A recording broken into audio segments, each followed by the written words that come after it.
太令人惊讶了！天文学家们最近可能真的发现了一颗第二月亮，不是电影情节，而是实实在在绕着我们的地球转的小天体，仿佛我们头顶的天空突然多了位神秘访客。就在2024年，科学界记录到一颗名叫2024 PT5 的小行星，短暂地成为了地球的第二颗伴星。它被亲切地称作迷你月亮，好比是地球在茫茫宇宙中临时收留的一位小旅客。虽然它只在地球附近停留了短短几周，但这次短暂同居却抛出了许多重大而深远的问题，关于科学研究的边界、未来太空开发的方向，甚至是否有可能开启小行星采矿新时代。在今天的视频中，我们将一探究竟，这颗迷你卫星到底特别在哪儿？它为何引发了科学家的浓厚兴趣？面对这种现象，我们未来还将面临哪些技术与法律挑战？最重要的，它又如何塑造我们走向宇宙深处的探索之路？一切的故事都始于2024年的8月份，天文学家们使用设在南非的 Atlas 望远镜时，意外地发现一个微小天体正在太阳系的内部悄悄移动，轨迹略显特别，引发了注意。这个小家伙后来被正式命名为2024 PT5，而更令人兴奋的是，进一步观测表明，它不是路过而已，它竟然被地球的引力暂时捕捉了。这就像地球伸出一只引力之手，把它拉进了轨道。从9月的尾巴到11月的末尾，这颗迷你月亮在地球周围优雅地绕行了一圈，好比游客环游城市1周后挥手告别，重新踏上通往太阳的轨道。它的尺寸其实非常小，直径只有大约10米左右，大概和我们熟悉的一辆校车差不多，绝对算不上什么庞然大物。但在太空中，这样的体积也足以吸引关注。不过，像这样的暂时陪伴其实非常罕见，能够被记录下来的案例屈指可数。因此，哪怕这颗小行星本身不大，它的出现也足以让整个天文界为之一振。通常来说，被地球引力俘获的这种天体，只会短暂的逗留几周，顶多几个月，就像来去匆匆的访客，很快就重新飞回了宇宙的广阔怀抱。这次事件成为近年为数不多的被完整观测和记录下来的案例之一，也给科学家们提供了一个千载难逢的机会，可以近距离研究这类迷你伴星的物理特性和轨道行为。但越研究就越让人好奇，它到底是由什么组成的？这种物质结构究竟意味着什么？科学家们的问题也随之越来越多。通过光谱分析，也就是分析它反射的光线波长，科学家发现这个小家伙的成分指纹看起来和普通的小行星不太一样，像是混进了点不寻常的材料。令人惊讶的是，它的成分和我们的老朋友月球岩石竟然非常相似，这让人不得不猜测，它是不是其实是数百万年前某次撞击事件中从月球表面飞出来的碎片，如今绕了一大圈又回到了地球身边。如果这个假设成立，那就意味着地球偶尔会无意间重新捕获自己卫星身上的碎片。换句话说，我们可能不必再飞那么远去月壤，研究月球的机会竟然自己送上门来了。不过，这颗迷你月亮的意义可不止于科学研究，它的短暂来访也激发了许多大胆的想法，比如太空资源的开发、星际采矿的可行性，甚至未来人类在宇宙中建立经济系统的可能。首先，我们要谈的就是资源利用的问题。太空中的小行星并不只是冰冷的石头，它们可能蕴藏着巨大的金属和矿物财富。很多人可能已经听说过，小行星里常常富含各种稀有金属，比如黄金、白金，甚至是地球上极度稀缺的铂族元素，简直就是宇宙中的宝藏矿山。根据 NASA 的估算，仅仅一颗中型金属小行星，其内部蕴含的矿产资源价值就可能高达数万亿美元。是的，你没听错，那个数字后面有10几个零，几乎可以颠覆我们对财富的认知。就算体积不大，这些小行星也依然可能富含工业上极为重要的金属，比如铁、镍或者更稀有的铂金和钯金。它们在高科技制造中可是不可或缺的明星。虽然这颗 PT5 的体积和质量还远不足以成为真正的宇宙金库，但它的出现却仿佛从幻想走进现实，让人们看到了未来采矿活动可能发生在近地轨道的真实场景。未来某一天，地球也许真的会顺手捕获到一颗富含资源的小行星，而且距离近的足以让现有技术，比如普通的探测器或者机器人设备，都能轻松抵达，开展任务。这样的可能性意味着我们看待这些迷你卫星的角度已经不只是新奇好玩，而是关乎现实战略的一环。它们有潜力成为未来空间经济的关键节点。 PT5 的短暂停留也成为科学家和工程师们手头上难得的真实范例，为我们提供了观察、实验和模拟未来科学任务或采矿工业如何与地球近旁天体互动的机会。这些迷你月亮真正的价值就在于它们的触手可及。相比动辄几亿公里远的主带小行星，它们离我们更近，成本更低，同时也具备极高的科研价值。从科研的角度出发，每一次地球成功捕获到小天体，都相当于宇宙主动送来一份研究样本，让科学家得以窥见太阳系早期形成物质的真实面貌。如果 PT-5 真的是数百万年前月球撞击后飞出的碎片，那我们就可以设想，未来还会有更多这样的迷你月球，把月球的碎片一路带到地球门前，不用登月也能研究月壤。即便它们不是来自月球，这些小型天体本身也蕴含了大量有用信息，比如它们的化学组成、轨道行为、与地球相遇的几率，都是研究近地小行星的宝贵线索。对从事行星科学的研究人员而言，这种被动送上门的捕获事件，简直就像中彩票一样，既节省成本，又提供第一手的观察机会，是无法轻易复制的宝贵资源。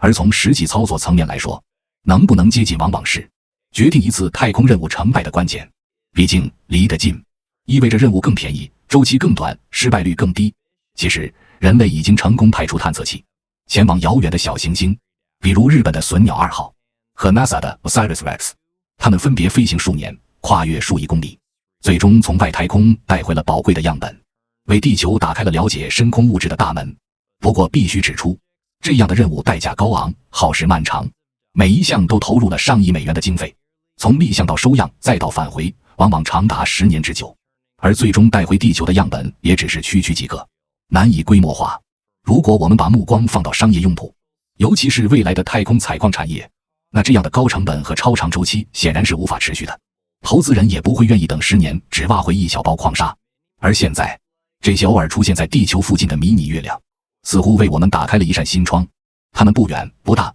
但可能足够接近与便捷，真正让太空资源的开发变得现实可行。按照定义，这些天体早已自动靠近地球，探测器不必进行长时间的深空航行，仅需较少的燃料，几天或几周就能接近目标，大大降低了成本和风险。不少航天工程师设想，如果我们能主动捕获一颗这样的卫星，并把它引导到一个受控稳定的轨道中，就能像在实验场里一样，实地测试各种采矿与资源提取技术，为未来的更大规模开发打基础。这些技术可能包括利用自动机器人在真空中开采矿物，建构封闭系统防止碎屑飞散，甚至用激光或聚焦阳光直接将岩石加热分解，提取有用物质。这些听起来像科幻，但已经在实验中不断接近现实。不过尽管听上去前景诱人，我们也需要保持清醒的头脑。把迷你卫星变成矿场的想法目前还处在试验和想象阶段，离真正商业化还有不小的距离。首先，这些迷你月亮真的很小，大多数直径只有几米左右，跟篮球场上的篮板差不多大。别说开矿了，能提取几颗稀有金属就不错，指望它们成为富矿不太现实。从纯商业角度看，这种规模的开采难以回本，更别提盈利。所以单靠这些小天体还无法支撑起一套成熟的资源经济。但它们的真正价值恰恰就在于试水，在低风险低成本的条件下积累操作经验，测试设备稳定性，为未来探索大型天体做好充足准备。如果我们真的梦想有朝一日开采远在深空的庞大小行星，那么像 PT-5 这样的迷你卫星正好就像训练营，是为人类做好准备的宇宙实训基地。正因为如此，科学家们和不少太空企业家都在密切关注这些临时小伴星。它们虽然不值钱，却极具战略意义，是从梦想走向现实过程中的理想桥梁。尽管整个设想令人振奋，但必须承认，要把这些空中来客真正变成可用的资源，过程绝不轻松，挑战远比想象中复杂。就算不考虑成本和法律，仅技术方面就已经是一道道难以逾越的高墙，需要无数工程突破。这些小行星不仅体积小得可怜，而且外形往往奇形怪状，有的像土豆，有的像陀螺，更别提它们几乎没有重力，这让人类探测器难以停留或操作。你可能以为登陆听起来就是降落，但在这种微重力环境下，停留在小行星表面比登月还要难10倍，因为你一碰它就可能把你反弹回太空。想象一下，在一个没有上也没有下的太空中，对接一个不规则不断自转的石头，几乎像在水里抓住一块会转圈的肥皂。很多小行星没几分钟就能旋转一圈，试图用锚固定或在表面停机，简直像是骑着高速旋转的独轮车，稳定操作几乎不可能。除此之外，太空环境本身就极其严酷，不像地球上有温和大气保护，这些小行星所处的位置堪称是宇宙的边缘工地，由于没有任何大气层，这些小行星直接暴露在强烈的太阳辐射、极端冷热温差以及来自其他微小天体的频繁撞击中，每一个因素都可能损坏设备或干扰任务进行，哪怕只是一次小型接触，也可能扬起大量细小尘埃。这些在真空中漂浮的微粒能迅速附着在仪器表面，遮挡传感器、污染镜头，甚至造成电气短路。这些复杂挑战表明，任何计划在太空中采矿的系统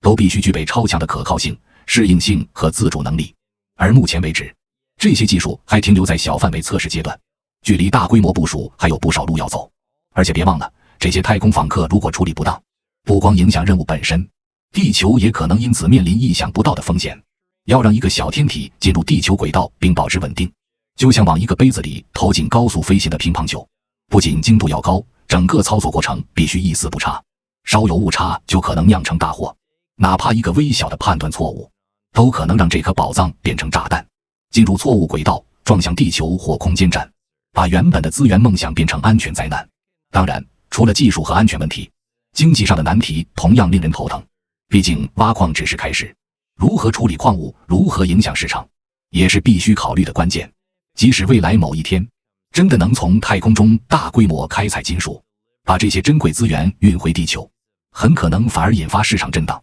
比如突然增加的白金供应会让价格暴跌，导致整个产业链失衡。举个例子，如果某颗小行星里含有大量铂金，一旦被带回地球市场供过于求，铂金价格就可能跳水。企业虽然技术成功，却在经济上血本无归。因此有专家建议，与其把这些矿物运回地球，不如在太空中就地利用，比如建造空间站、月球基地，或为深空任务提供推进燃料。这样不仅省运输费，还可能形成真正的太空经济闭环。最后，我们还不能忽视一个现实而棘手的问题：法律。根据早在1967年签署的外层空间条约等国际法律框架，目前还没有对谁拥有太空中的矿产这个问题给出明确答案。也就是说，哪怕你采到了，也可能面临产权纠纷。虽然像美国、卢森堡等少数国家已率先立法，承认本国企业对在太空采集物品的所有权，但在国际层面仍然缺乏统一的法律体系，各国之间的协调机制尚不完善，缺乏明确和稳定的法律保障，意味着任何大规模投资都可能打水漂。你可能成功采矿，却因法律争议无法变现，企业和国家因此顾虑重重。所以我们得说清楚，所谓迷你月亮还远不是一座取之不尽的金矿，而是一个科学与工程交汇的实验平台。这些小型伴星更像是未来伟大太空任务的垫脚石，他们为我们提供了一个又一个实践机会，让梦想落地变得更接近现实。而随着更多先进望远镜和观测系统上线，我们很可能在不远的将来发现越来越多这样的太空临时访客，天空比你想象的更热闹。